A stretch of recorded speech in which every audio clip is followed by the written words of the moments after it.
Welcome students. आज का professional practices का ये लेक्चर काफ़ी अहम भी है और काफ़ी इंटरेस्टिंग भी है। इसमें हम बात करेंगे इमोशनल इंटेलिजेंस के बारे में। ये एक ऐसा टॉपिक है जो कि बहुत ज़्यादा एक अहम अहम टॉपिक होता है। ये इस टॉपिक को आपने इस तरह से समझना है कि ये आप अपनी पर्सनैलिटी के लिए या अपने आप पे इसको इम्प्लीमेंट करके समझ रहे हैं। तो पहले बात करते हैं हम इंटेलिजेंस की। इंटेलिजेंस क्या होती है?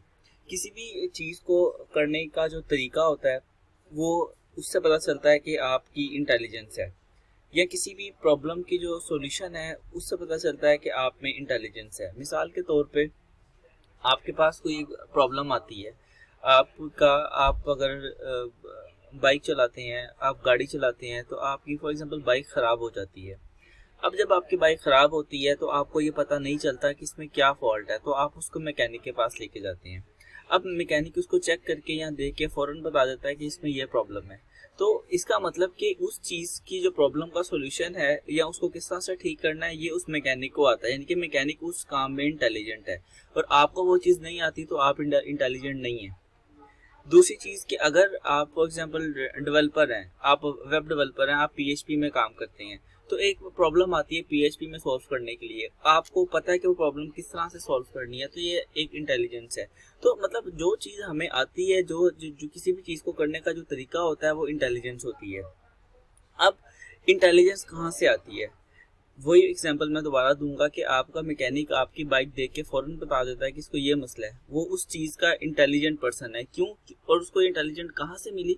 उसको इंटेलिजेंट मिली है नॉलेज और स्किल से। तो जो इंटेलिजेंस का सोर्स होता है ना, वो नॉलेज और स्किल्स होती है, क्योंकि उसके पास उस चीज़ का नॉलेज और उस चीज़ की स्किल्स हैं। उसके पास ये नॉलेज है कि उसमें क्या प्रॉब्लम है, उसने ये बात से अपने नॉलेज से उसको आइडेंटिफाई किया। उसके बाद उसने उसको ठीक किया, क्योंकि उसको पता है कि इसको किस तरह से ठीक करना है, क्योंकि उसके पास स्किल्स हैं बाइक ठीक करने की। आप क्योंकि वेब डेवलपर हैं, आपको पता है कि पीएचपी में काम किस तरह से होता है। आपके पास एक प्रॉब्लम आती है और आप उसको सॉल्व कर लेते हैं, तो ये आपकी इंटेलिजेंसी है उस चीज़ में। और आपको इंटेलिजेंसी कहाँ से मिली? आपके नॉलेज और स्किल से, क्योंकि आपको पता था कि पीएचपी में काम किस तरह से होता है और आपके पास उसकी स्किल्स थी। तो हम जब भी कोई काम करते हैं, हमें जब भी जो हमारी इंटेलिजेंस होती है वो हमारे नॉलेज और स्किल से आती है। कि जो हमारा नॉलेज होता है, जो हमारी स्किल्स होती हैं, उसकी उस पर इंटेलिजेंसी होती है। कि जो पर्सन जिस फील्ड का मास्टर होता है उसको उस फील्ड का काम अच्छा आता है, बाकी फील्ड्स का काम उसको उतना अच्छा नहीं आता। तो ये होती है इंटेलिजेंसी। अब लेकिन सिर्फ इंटेलिजेंस होना या इंटेलिजेंट होना जरूर काफ़ी नहीं होता, क्योंकि बाज़ दफ़ा जब आप लोगों से इंटरेक्ट करती हैं तो वहाँ पर भी आपका काम आता है इमोशनल इंटेलिजेंस का। कि जब आपको लोगों से इंटरेक्ट करना है तो वहाँ पर भी आपको इमोशनल इंटेलिजेंस की ज़रूरत होती है। यहाँ पर दो टर्म्स आपने मैंने यहाँ पे लिखी है। एक टर्म आपने बड़ा फ्रीक्वेंट सुनी होगी, आईक्यू, इंटेलिजेंट क्वेश्चन, कि इस बंदे का आईक्यू इतना है, इस बंदे का आईक्यू इतना है, आइंस्टाइन का आईक्यू सबसे ज़्यादा इतना था। तो ये आईक्यू आपने एक टर्म सुनी थी। इसका मतलब होता है कि आप में इंटेलिजेंट कितनी, आप अपने ब्रेन से आप मेंटल इंटेलिजेंट कितना है, आप चीज़ों को कितना अच्छा करते हैं। एक और नई टर्म होती है जिसको हम आज देखेंगे, वो होता है इमोशनल क्वेश्चन, ईक्यू। इसको हम इमोशनल इंटेलिजेंस बोलते हैं। इमोशनल इंटेलिजेंस वो होती है कि जो आपने किसी के साथ इंटरेक्ट करना है तो आपने उसके साथ इमोशनली कैसे बिहेव करना है। इसलिए आपका सिर्फ आईक्यू बेहतर नहीं होता। मिसाल के तौर पर हमने बहुत सारी चीज़ें ऐसी होती हैं, या बहुत हमने इस तरह का लाइफ देखा, कुछ लोग होते हैं जो बहुत इंटेलिजेंट होते हैं लेकिन उनको उस तरह से कामयाबियाँ नहीं मिलती। वो सिर्फ इंटेलिजेंट होना काफ़ी नहीं होता, कि इंटेलिजेंट के साथ आपको इमोशनली इंटेलिजेंट भी होना चाहिए। मिसाल के तौर पर एक कंपनी का मैनेजर है। अब वो कंपनी का मैनेजर बहुत इंटेलिजेंट पर्सन है, लेकिन वो उसमें इमोशनल इंटेलिजेंस नहीं है। मतलब उसको लोगों से बात करने का तरीका नहीं आता है, उसको अपने एम्प्लॉयज़ को डील करना नहीं आता, वो बदतमीजी करता है, वो अब्यूज़ करता है, वो ये सब काम करता है। यानी कि उसमें इमोशंस नहीं है। अगर किसी की कोई प्रॉब्लम आ जाती है वो उसको नहीं समझता, वो इमोशन इंटेलिजेंट नहीं है। तो इस तरह के जो लोग हैं और वो जो मैनेजर है, वो अपनी कंपनी कभी भी कामयाबी से आगे लेकर नहीं जा सकता। हालांकि वो बहुत ज़्यादा आईक्यू उसमें होगा, बहुत ज़्यादा वो इंटेलिजेंट होगा, लेकिन इंटेलिजेंसी के साथ इमोशनल इंटेलिजेंस भी चाहिए। कि आपको लोगों से इंटरेक्ट करना, आपको लोगों से इमोशनली डील करना आना चाहिए। उसमें पहली चीज़ होती है कि आप किसी के इमोशंस को रिकॉग्नाइज करें, आप किसी के इमोशंस को समझें। फॉर एग्जांपल, अगर किसी का कोई मसला हो गया, अब अगर किसी का मोबाइल चोरी हो गया, तो वो मसला उसका है, उसका आप पे कोई अफेक्ट पोटेंशियली नहीं पड़ेगा, ना तो ना आपकी कोई चीज़ नहीं गई, लेकिन आपको उसके इमोशंस को समझना है कि उसकी क्या फीलिंग्स हैं, ये एक बड़ी अहम चीज़ है कि आपको इमोशंस की रिकग्निशन होनी चाहिए। उसके बाद आपको इमोशंस को कंट्रोल अपने मैनेज करना आना चाहिए। जो आपके इमोशंस की कंट्रोलिंग है उसको आपको मैनेज करना आना चाहिए, क्योंकि हम लाइफ में जैसे जैसे आगे जाते हैं ना, तो आपका ये ग्राफ है ये फॉलो होता है। ये अब आप समझिएगा, इस ग्राफ में आप देखते हैं कि आप फॉर एग्जांपल एक बंदा है जिसके पास कोई स्किल्स थी और वो अपने करियर में ग्रो कर रहा है। फॉर एग्जांपल अगर वो वेब डेवलपर था, उसको ASP.NET आती थी, उसकी स्किल्स थी। अब वक्त के साथ साथ वो ग्रो कर रहा है। अब वो ग्रो इस तरह से कर रहा है कि उसका जो कॉन्फिडेंस है वो मूव होता जा रहा है, क्योंकि वो कंपनी में हायर से हायर पोजीशंस पे जाता जा रहा है। तो उसका कॉन्फिडेंस या वो क्योंकि उसकी ग्रिप अपनी जो फील्ड है उस पर बड़ी अच्छी है, उसको काफ़ी टाइम हो गया, काफ़ी एक्सपीरियंस हो गया, तो उसमें कॉन्फिडेंस जो है उसका ग्राफ आप देखेंगे ऊपर जाएगा। उसकी स्किल्स जो है वो कांस्टेंट है। फॉर एग्जांपल वो नई कुछ सीख रहा है, वो उसी पेस पे चल रहा है कि जो चीज़ें उसने पहले सीखी थी वही चीज़ों को आगे लेके चल रहा है, तो उसकी स्किल्स कांस्टेंट जा रही हैं। अब उसके जो इमोशंस होंगे वो कम होते जाएंगे, क्योंकि हमने ये देखा है अक्सर कि जैसे जैसे लोग हायर पोजीशंस पे जाते हैं ना, वो इमोशन लेस होते जाते हैं, क्योंकि उनको पता होता है कि उनको लोगों की ज़रूरत नहीं है, बल्कि लोगों को उनकी ज़रूरत है। जैसे कि आपकी कंपनी का अगर कोई किसी कंपनी का कोई मैनेजर है, अब वो कंपनी का मैनेजर जैसे जैसे कंपनी में स्ट्रांग होता है, जैसे जैसे हायर पोजीशंस पे जाता है, तो सारी बात है उसका कॉन्फिडेंस ज़्यादा होता है। अब उसको पता होता है कि मैं इस कंपनी की ज़रूरत हूँ और मुझे कंपनी वाले किसी भी तरह से मिसप्लेस नहीं कर सकते।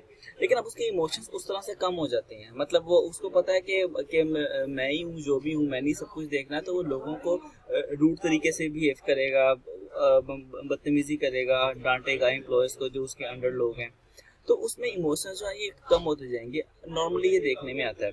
अब ये जो उसका बिहेवियर है ना, ये बिहेवियर उसको आगे सक्सेस की तरफ नहीं लेके जा सकता, या उस ओवरऑल कंपनी को भी सक्सेस की तरफ लेके नहीं जा सकता, क्योंकि जब आप में इमोशंस कम हो जाते हैं ना, तो लोग आपकी कदर नहीं करते। फॉर एग्जाम्पल अब वो ऐसा बंदा बन गया है जिसमें कॉन्फिडेंस तो बहुत है, लेकिन अब उसमें इमोशंस नहीं है, तो कोई भी बंदा उसके साथ कोई इनफॉर्मल बात करने की नहीं सोचेगा, कि ऑफिस के काम से हट के कोई बंदा उसके पास आके बात नहीं करेगा, क्योंकि उसको पता है कि इससे समझना ही नहीं है, इसमें इमोशंस ही नहीं है। तो वो एक टॉक्सिक बिहेवियर उसमें आ जाता है, एक टॉक्सिक इन्फ्लुएंस आ जाता है उसके अंदर। अब उस टॉक्सिक इन्फ्लुएंस जो कि वो बंदा कि वो किसी को भी बंदा अच्छा नहीं लग रहा होता, मजबूरी होती है कि काम उसके साथ करना है क्योंकि एक जॉब होती है, लेकिन इमोशनली वो बंदा किसी को भी पसंद नहीं आ रहा होता, क्योंकि उसमें टॉक्सिक बिहेवियर आ जाता है। अब टॉक्सिक बिहेवियर के नुकसान क्या होते हैं, देखें, जो जब भी इंसान में टॉक्सिक बिहेवियर आता है, जब भी इंसान में इमोशंस खत्म हो जाते हैं, जब भी इंसान रूड हो जाता है, तो सबसे पहला इम्पैक्ट उसकी अपनी पर्सनैलिटी पे आता है। वही बात है कि जब इंसान इस तरह का बन जाता है कि उसमें इमोशंस नहीं रहते और वो रूड होता है, वो लोगों से उसको बात करने का तरीका नहीं आता, या वो किसी को कुछ समझता ही नहीं है। हम जैसे कि कहते हैं कि ये बंदा तो समझता ही नहीं है किसी को कुछ। तो जब ये चीज़ आ जाती है तो आपकी पर्सनालिटी सबसे बड़ी पहली चीज़ अफेक्ट होती है, कि आपको कोई बंदा पसंद नहीं करता। मुंह पे तो जस्ट क्योंकि मजबूरी है उनकी, वो आपके साथ काम करते हैं, लेकिन वो आपके साथ कोई इनफॉर्मल डिस्कशन नहीं कर सकते, आपके साथ अपनी कोई बातें शेयर नहीं कर सकते, या आप अपनी बातें उनके साथ शेयर नहीं कर सकते। वो एज अ पर्सन आपको पसंद नहीं करते। और दूसरा इम्पैक्ट आपके वर्क कल्चर पे भी आता है। वो इस तरह से आता है कि जब आप अपने एम्प्लॉयज़ को या आपके जो अंडर लोग हैं उनको बदतमीजी से बात करेंगे, उनको डांटेंगे, उनसे रूड बिहेवियर रखेंगे, तो फिर आपका वर्क कल्चर भी वहाँ पे इफेक्ट होता है। वहाँ पर कोई भी बंदा किसी भी तरह की प्रॉब्लम, चाहे वो आपका प्रोफेशनल प्रॉब्लम है, वो आपसे शेयर नहीं करेगा, क्योंकि उसको पता है कि आप जब आपसे वो कोई बात शेयर करेगा, कोई प्रोफेशनल बात, तो आप तब भी उसको डांटेंगे या इस तरह का काम करेंगे। ये वो चीज़ होती है जो डिफरेंशिएट करती है between the progress of organisations, कि ऑर्गेनाइजेशंस की प्रोग्रेस में आप ये चीज़ देखते हैं कि जो ऑर्गेनाइजेशंस बड़ी कामयाब होती हैं, उसके जो एम्प्लॉयज़ होते हैं, उनके जो मैनेजर्स होते हैं, उनका एम्प्लॉयज़ के साथ बिहेवियर बहुत अच्छा होता है। यानी कि उसके अंदर जो टॉप टू डाउन हायरार्की होती है वो बड़ी अच्छी चल रही होती है, हर कोई बड़े अच्छे तरीके से किसी से बात कर रहा होता है। तो ये डिफरेंस होता है कि जब आप में इमोशनल इंटेलिजेंस आ जाती है, आपको इमोशनली लोगों को डील करना आ जाता है, तो फिर आपकी जो ऑर्गेनाइजेशन हैं वो बहुत ऊपर जाती हैं और बहुत प्रोग्रेस भी करती हैं। अब हमारा ये कल्चर है कि आप ये देखें कि जिन ऑर्गेनाइजेशंस के अंदर एम्प्लॉयज़ को फैसिलिटीज़ दी जाती हैं, वो ऑर्गेनाइजेशंस ऊपर इसलिए ही जाती हैं क्योंकि वहाँ पर एम्प्लॉयज़ की चीज़ों को समझा जाता है। कि फॉर एग्जांपल अगर किसी एम्प्लॉय की फैमिली में कोई सडन डेथ हो जाती है और उसको 1 या 2 लीव्स लेके जाना पड़ता है, तो इस चीज़ को आपका इदारा अगर समझता है, इस चीज़ को अगर वैल्यू देता है, यानी कि उसको इमोशनली उस बंदे को डील करता है, तो फिर इस तरह के जो एम्प्लॉयज़ होते हैं वो भी स्टक रहते हैं ऑर्गेनाइजेशन में, उनका दिल नहीं करता छोड़ने का, और ऑर्गेनाइजेशन भी आगे जाती हैं। अब इमोशनल ऑर्गेनाइजेशन में चार चीज़ें, इमोशनल इंटेलिजेंस में चार चीज़ें होती हैं। पहली चीज़ उसमें आती है सेल्फ अवेयरनेस, कि आपको अपने स्ट्रेंथ और वीकनेस की अंडरस्टैंडिंग तो हो, अपनी अवेयरनेस तो हो कि your understanding of your strength and weaknesses, your motivation factors and how and why you respond in to situations in a particular way, कि आपको आपकी स्ट्रेंथ्स का पता हो कि मेरे में ये अच्छी चीज़ें हैं, और आपको अपनी वीकनेसेस का भी पता हो कि मेरे में ये चीज़ें अच्छी नहीं हैं। आपको पता हो कि आप मोटिवेशन फैक्टर्स क्या हैं, आप किन चीज़ों से मोटिवेट होते हैं, और आप हर सिचुएशन को किस तरह से हैंडल करते हैं। मिसाल के तौर पे कि आप अगर किसी ऑर्गेनाइजेशन में काम करते हैं, और उस ऑर्गेनाइजेशन में आपको पता है कि जब भी कोई स्ट्रेस इन्वायरमेंट आता है, फॉर एग्जांपल आपकी डेडलाइन बहुत शॉर्ट है और आपको कोई काम करना, तो आप इन सिचुएशंस को किस तरह से हैंडल करते हैं, या अगर कोई आपसे रूड बिहेव कर देता तो आप उसको किस तरह से हैंडल करते हैं। ये चीज़ें होती हैं जो आपकी अपनी अवेयरनेस के लिए ज़रूरी होती हैं। इन शॉर्ट हम ये कह सकते हैं कि जो सेल्फ अवेयरनेस होती है ना, ये अंडरस्टैंडिंग होती है अपने मूड्स की और इमोशंस की। आपको अपने मूड का पता हो क्या मेरा मूड और इमोशंस किस तरह के हैं, और आप उस तरह का काम और उसके मुताबिक आप रिस्पॉन्ड करते हैं। तो अपनी अवेयरनेस होनी चाहिए। उसके बाद अपनी मैनेजमेंट भी आपको आनी चाहिए कि ये ठीक है, आपको पता है कि आपके जो इमोशंस हैं वो इस तरह के हैं, लेकिन आप उन इमोशंस के साथ कंट्रोल किस तरह का करते हैं, कि आप जो नए चैलेंजेस आते हैं, नई सिचुएशंस आती हैं, उनको किस तरह का रिस्पॉन्ड करते हैं। फॉर एग्जांपल छुट्टी का टाइम है आपकी ऑर्गेनाइजेशन में, आपके ऑफ होने का टाइम है। अब ऑफ होने के टाइम से आधा घंटा पहले आपका टीम लीड या आपका मैनेजर आके कहते हैं कि ये एक बग आ गया, इस बग को रिमूव करना है। अब उस वक्त ऑफ कोर्स, और आपकी कहीं पे आगे कमिटमेंट भी है, तो अब वहाँ पे आपको बहुत बुरा लगेगा उस वक्त उनका उस वक्त ये काम देना, लेकिन वहाँ पर अपने रिस्पॉन्सेस को कंट्रोल करना, आपका बिहेवियर करना, ये आपकी इमोशनल सेल्फ कंट्रोल होता है कि आपको अपने आप पे कितना कंट्रोल है, या आपको और आप ये चीज़ होनी चाहिए कि आप इस सिचुएशन के अंदर उनको एक्ट किस तरह का करते हैं।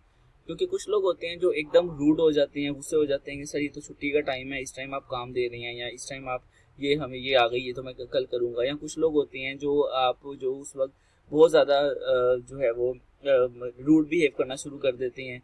या और दूसरी साइड पे ऐसा भी होता है, कुछ लोग होते हैं जो कि इस काम को कर भी लेते हैं।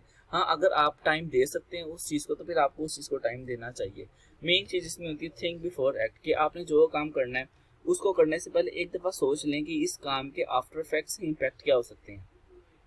उसके बाद आपको सोशल अवेयरनेस होनी चाहिए, यानी कि इस कॉन्टेक्स्ट के अंदर जो इमोशनल इंटेलिजेंस है वो एक एबिलिटी है to hear and understand others thoughts and feelings. आपको अपने बारे में तो पता है कि आपको कब गुस्सा आता है, आपको किन किन चीज़ों पे आप खुश होते हैं, किन किन चीज़ों पे आपको गुस्सा आता है या आप सैड हो जाते हैं, लेकिन आपको सोशल अवेयरनेस होनी चाहिए। आपको ये पता होना चाहिए कि आपके साथ जो लोग हैं उनको उनको उनकी क्या फीलिंग्स हैं, उनके क्या कंसर्न्स हैं, क्योंकि कुछ चीज़ें होती हैं जो बताई नहीं जाती हैं, एक्सप्रेस नहीं की जाती, वो आपको खुद ही पता चल जाए कि जो अनस्पोकन है या फिर जो पार्शली एक्सप्रेस चीज़ें हैं जो कि आपको किसी ने एग्जैक्ट बताई नहीं, लेकिन आप किसी के बिहेवियर से समझ आते हैं कि ये चीज़ है।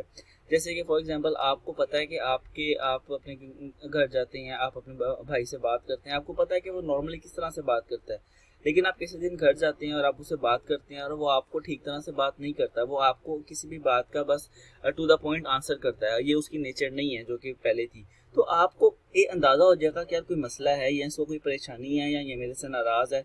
या आप अगर के अपने घर में किसी अपनी मदर या फादर से बात करती हैं और वो आपसे जो है किसी नाराज़गी के साथ में बात करते हैं, तो आपको ये अंदाज़ा हो जाता है कि ये भाई इस बंदे का, क्योंकि ये रेगुलर बिहेवियर नहीं है, ये क्योंकि रेगुलर से हट के काम हो रहा है, तो इसका मतलब है कि कोई चीज़ है जो प्रॉब्लम कर रही है। तो ये सोशल अवेयरनेस होती है कि आपको बाकी लोगों के इमोशंस का पता हो और उसके मुताबिक फिर आप अपने इमोशंस को आगे डील करते हैं। उसके बाद आखिरी चीज़ इसमें आती है, वो होती है रिलेशनशिप मैनेजमेंट। क्योंकि हमें पता है कि दुनिया में हमें अकेले ज़िंदगी नहीं गुजारनी, हमें रिलेशंस बनाने हैं, हमने लोगों के साथ हमारे रिलेशंस हैं, हमारे पेरेंट्स हैं, हमारे सिबलिंग्स हैं, हमारे अंकल आंटीज़ हैं। तो ये जो सारी चीज़ें, आपका जो रिलेशनशिप मैनेजमेंट है ये भी आपको आनी चाहिए। तो जो क्योंकि इमोशनल इंटेलिजेंस होती है वो बड़ी विजिबल होती है कि आपको आपको किसी भी रिलेशन को ठीक रखने के लिए अपने इमोशंस के साथ, अपनी इमोशनल इंटेलिजेंस के साथ बहुत ज़्यादा प्ले करना होता है। क्योंकि आपको ये चीज़ें देख के चलनी होती है, ये कोई बंदा किस तरह का मैं बिहेव करूँगा तो आगे किस तरह का रिएक्ट आएगा। मिसाल के तौर पर आपका एक दोस्त है, आपको पता है कि इसको अगर मैं कोई हार्ड बात करूँगा तो आगे से मज़ीद हार्ड बात करेगा, तो आपको वहाँ पर फिर इमोशनली अपने आप को कंट्रोल करके बात करनी होती है। तो ये जो थे, ये कुछ आपके कंपोनेंट्स थे जो कि इमोशनल इंटेलिजेंस में हम स्टडी करते हैं। उसके बाद हम देखेंगे कि इमोशनल इंटेलिजेंस एट वर्क, के EQ एट वर्क, कि जब आप किसी कंपनी में काम करते हैं या किसी भी जगह पर आप काम करते हैं, आप एट वर्क होते हैं, तो वहाँ पर ये इमोशनल इंटेलिजेंस का क्या काम होता है। तो वहाँ पर आपको इमोशनल इंटेलिजेंस हेल्प करती है to navigate the social complexities of work space in your office. ये जो आपके सोशल कम्प्लेक्सिटीज़ हैं, एक बंदे के दूसरे बंदे के साथ जो बातचीत है, जो रिलेशन है, उसमें कुछ कम्प्लेक्सिटीज़ हैं, वो सारी जो कम्प्लेक्सिटीज़ की नेचर है ना, वहाँ पर इमोशनल इंटेलिजेंस काम करती है। कि फॉर एग्जांपल कि आपने किसी एम्प्लॉय को, आप कंपनी के मैनेजर हैं और आपने किसी एम्प्लॉय को ओवरबर्डन किया, बहुत ज़्यादा काम दिए, क्योंकि वो फॉर एग्जांपल अगर किसी फील्ड का स्पेशलिस्ट बंदा है तो आपने वो सारी फील्ड का काम उसको दिया। अब एक एक्स्ट्रा काम आ जाता है, यहाँ कोई बग आ जाता है, अब आपने बग भी उससे करवाना है और आपको ऑलरेडी पता है कि मैंने पहले उसको इतना सारा काम दिया हुआ है। अब आपको पता है कि अगर मैं इसको ये काम कहूँगा तो आगे से अनॉय होगा।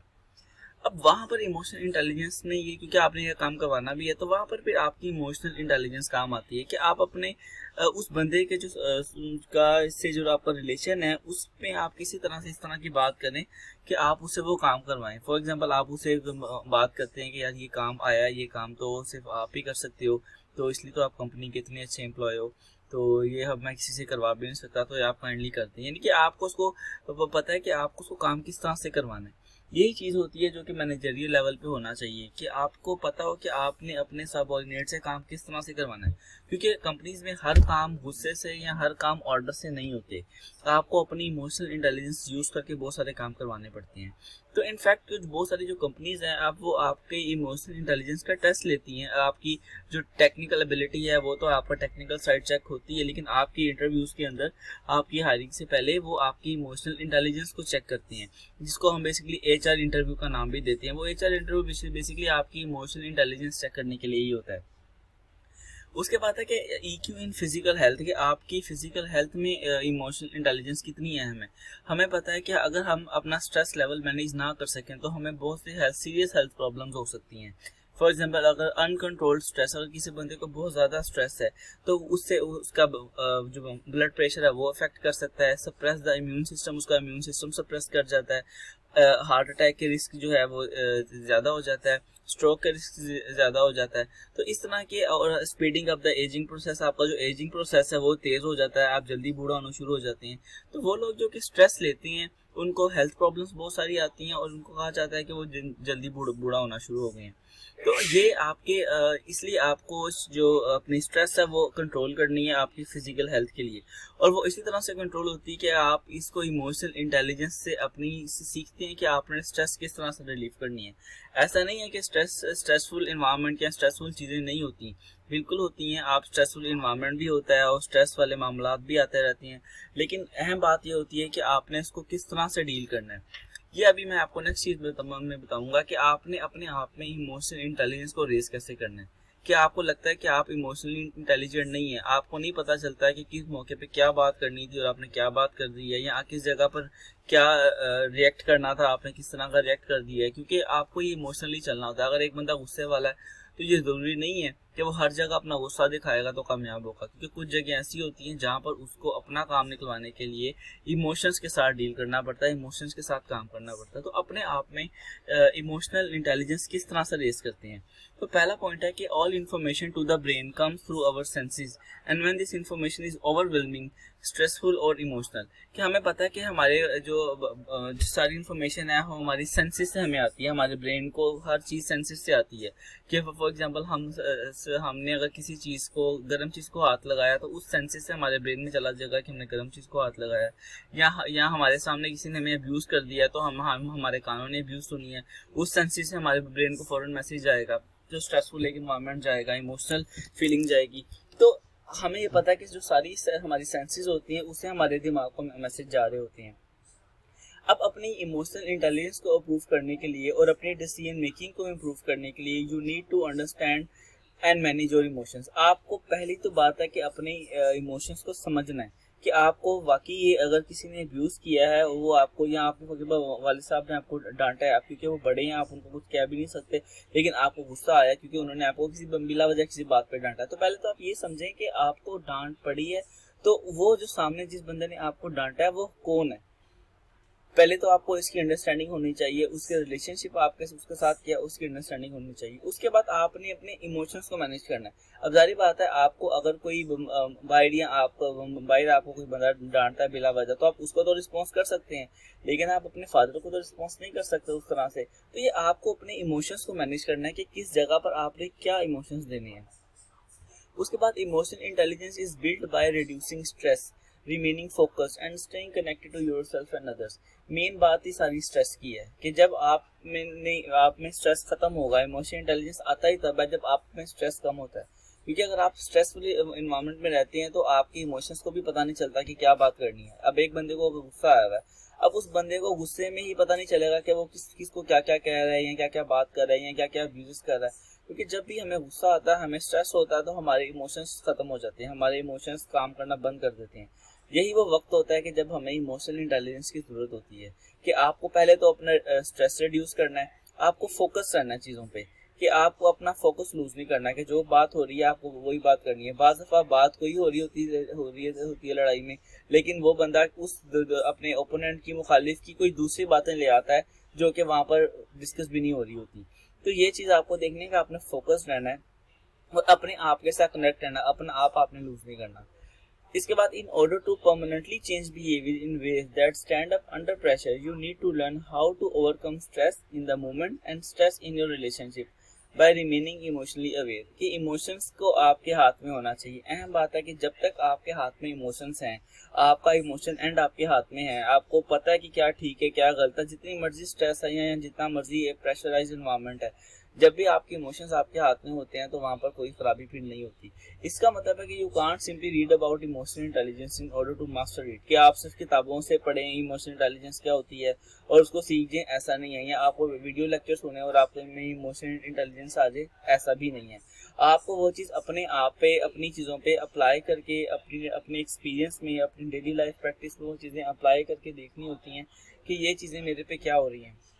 जैसे कि आपको अगर कभी गुस्सा आता है तो आप ये देख सकते हैं कि आप पहले गुस्से में क्या करते हैं और आप अपने इमोशंस को ज़रा कंट्रोल करके देखें कि अगर आपको गुस्सा आया फॉर एग्जांपल, आपने अपने इमोशंस को कंट्रोल किया, आप चुप हो गए फॉर एग्जांपल, पहले आप चुप नहीं होते थे लेकिन अब आप चुप हो गए, तो आप देखेंगे कि आपके इस चुप होने की वजह से कितना कुछ है जो कि चेंज हो गया होगा।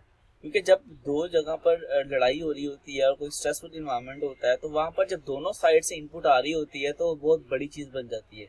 लेकिन अगर एक बंदा अपने इमोशंस को कंट्रोल करके चुप हो जाता है तो वहाँ पर आप देखते हैं कि कुछ जो आपके रिजल्ट्स हैं कुछ डिफरेंट हो जाते हैं। तो ये वो चीज़ है जो आप अपने पे अप्लाई करके देख सकते हैं और इस तरह से आप अपने आप के अंदर इमोशनल इंटेलिजेंस जो है वो क्रिएट कर सकते हैं।